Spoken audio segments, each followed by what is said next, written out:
Good morning students. Electrical measurement and instrumentation EE 204 की class में आप सभी का स्वागत है। हम अपने लेक्चर्स में अभी इंस्ट्रूमेंट ट्रांसफार्मर यूनिट 10 EE 204 पढ़ रहे हैं।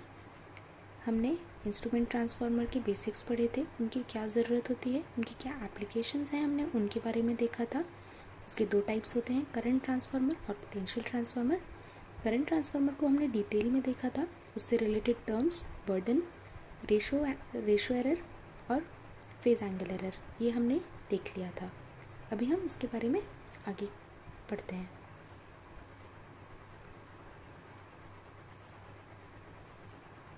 करंट ट्रांसफार्मर का हम फेजर डायग्राम भी देख चुके थे, बर्डन देख चुके थे। अभी हम एरर्स के बारे में पढ़ेंगे। दो एरर होती है, रेशो एरर और फेज एंगल एरर, ये हम लास्ट क्लास में बताया था। अब रेशो एरर क्या होती है, इसकी क्या डेफिनेशन है, ये देखिए इधर।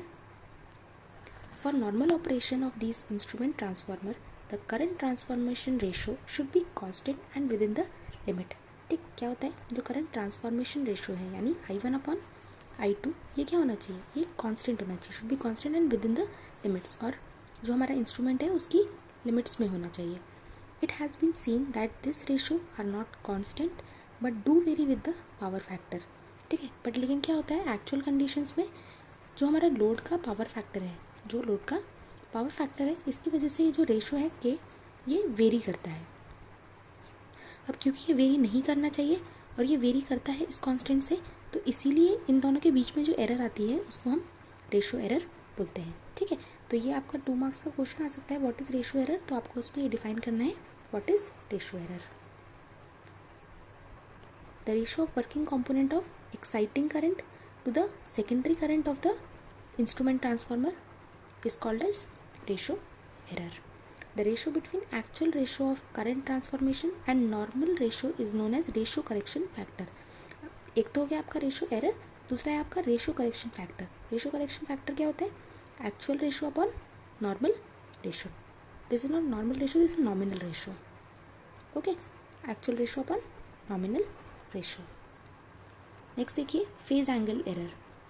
पहला हो गया आपका रेशो एरर, दूसरा है आपका phase angle error. Phase angle error क्या होती है, this is due to the no load current और exciting current. No load current की वजह से जो एंगल में एरर प्रोड्यूस होती है उसको हम फेज एंगल एरर कहते हैं। This is the angle by which the secondary current when reversed differs in phase from the primary current. ठीक है, प्राइमरी करंट और ये इसमें 180 डिग्री से अपन जब उसको रिवर्स करते हैं तभी एंगल कुछ चेंज हो जाता है, और वो जो चेंज इन एंगल है उसी को हम फेज एंगल एरर बोलते हैं।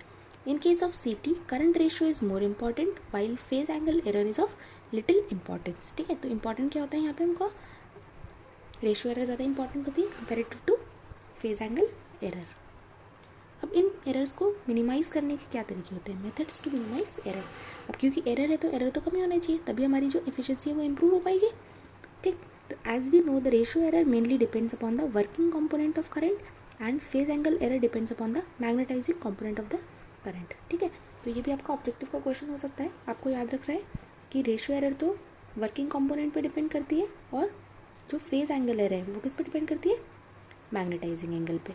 ओके, तो इनको मिनिमाइज करने के लिए हम क्या करते हैं, नंबर 1 आपको पूछा जा सकता है methods to minimise error in CT, तो आपको ये पॉइंट्स लिखने होंगे। नंबर 1 पॉइंट क्या है, in order to minimise these error the working and magnetising component, कौन कौन से, IW और IM must be kept at low value.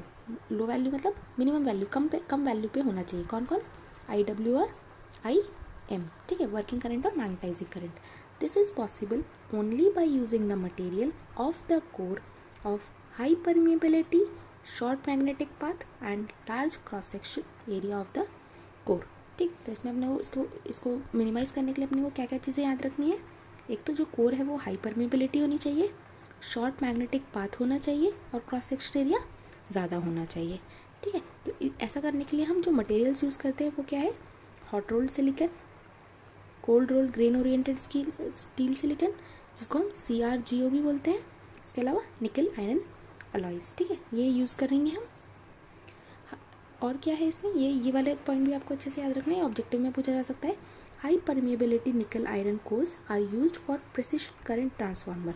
It has metal 75% निकल, 17% आयरन, हिपेमिक 50% आयरन 50% निकल, इनको भी हम यूज़ करते हैं। तो ये दो नाम मिमेटल और हिपेमिक, ये आपको याद होना चाहिए। किसके लिए यूज़ कर रहे हैं हम? Minimise error. These materials have high permeability at low flux density, therefore these material are commonly used. The construction of core has minimum number of joints, ये भी हमको याद रखना है। Therefore to avoid the joints in building of core, the core are made up of 2 types, ring type और spiral type. Next point क्या है? एक पॉइंट हमने लिख दिया मेटल के लिए। दूसरा पॉइंट है provide a suitable turn ratio, that is number of turns of the secondary can be reduced bye 1 और 2 टर्न्स। ठीक है, तो हमने देखा था वहाँ पे हमने प्राइमरी में ज़्यादा लगाया था, सेकेंडरी में 1 लगाया था, तो वो मिनिमम होना चाहिए और इसको हम 1 तक भी रिड्यूस कर सकते हैं। Leakage reactance also increases the ratio error. क्या होता है? Leakage reactance XL। Leakage reactance से भी क्या होता है? आपकी रेशो एरर बढ़ती है। Therefore 2 winding should be closed to each other to reduce the secondary winding leakage reactance. ठीक है, तो जो पैकिंग है वाइंडिंग की वो प्रॉपर होनी चाहिए ताकि आपका एरर जो है वो मिनिमाइज हो सके। If the current on the secondary is too large, it should be reduced by putting a shunt either of side. It also reduces phase angle error. दूसरा आपका क्या है?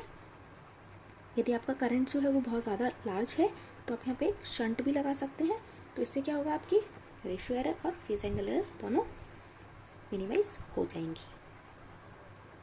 अभी देखिए एप्लीकेशन ऑफ करंट ट्रांसफार्मर क्या है? एप्लीकेशन हमने पहले देखी थी, पहले भी हमने बताया था, इनको हम एक बार फटाफट क्विकली रिवाइज कर लेते हैं। Application of current transformer.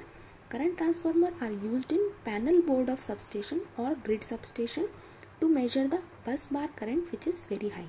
मैंने आपको बोला था हमारा क्या होता है कि जो हमारा ग्रिड सबस्टेशन होता है वहाँ पे आपकी जो बस बार है, ठीक है, उसका करंट आपको मेजर करना है। तो ऐसा नहीं है कि आपको वहाँ रीडिंग लेने जाना होता है, उसका पैनल बोर्ड होता है। ठीक है, पैनल बोर्ड कहाँ पे होता है? सबस्टेशन के अंदर एक पैनल बोर्ड लगा होता है, वहाँ पे हम वहाँ से कनेक्शन उठा के लेके आते हैं और यहाँ पे मीटर में डिस्प्ले करवा देते हैं। ठीक है, तो वो जो हाई करंट है उसको मेजर करने के लिए हमने क्या लगाया? करंट ट्रांसफार्मर यानी CT। Current transformers are widely used in power measuring circuits. कहाँ पे यूज़ करते हैं? पावर मेजरिंग सर्किट में भी हम इन्हें काफ़ी ज़्यादा यूज़ करते हैं। The current coil of the wattmeter is connected with CT। Current coil को किस में कनेक्ट करते हैं हम? CT में। Current transformers are also used in power houses, substation etcetera in conjunction with the relays. हमने पहले भी देखा था कि इसका जो जो आउटपुट है वो कंट्रोलिंग सर्किट में, प्रोटेक्शन सर्किट में, सर्किट ब्रेकर्स में, रिलेज में कहीं पर भी यूज़ कर सकते हैं। तो एक तरीके से प्रोटेक्शन का काम जो है हमारा मीटरिंग का और मेजरमेंट का और प्रोटेक्शन का जो काम है वो CT की हेल्प से होता है। ठीक, तो हमने करंट ट्रांसफार्मर के बारे में सभी चीज़ पढ़ ली, उसका वर्किंग प्रिंसिपल पढ़ा हमने, ठीक, उसकी एप्लीकेशंस पढ़ी, उसके यूजेस हमने देख लिए, उसके जो इम्पॉर्टेंट टर्म्स हैं, बर्डन क्या होता है वो हमने देखा, फिर हमने एरर्स कौन कौन सी होती है, ratio error, phase angle error, वो देखी, और फिर उन एरर को हम मिनिमाइज़ किस तरीके से कर सकते हैं वो भी हमने देखा। ठीक है, तो ये करंट ट्रांसफार्मर के सारे टॉपिक्स हमारे कवर हो गए। अभी इंस्ट्रूमेंट ट्रांसफार्मर का दूसरा टाइप जो है वो है पोटेंशियल ट्रांसफार्मर, जिसको हम आगे वाले लेक्चर में देखेंगे। Okay, thank you.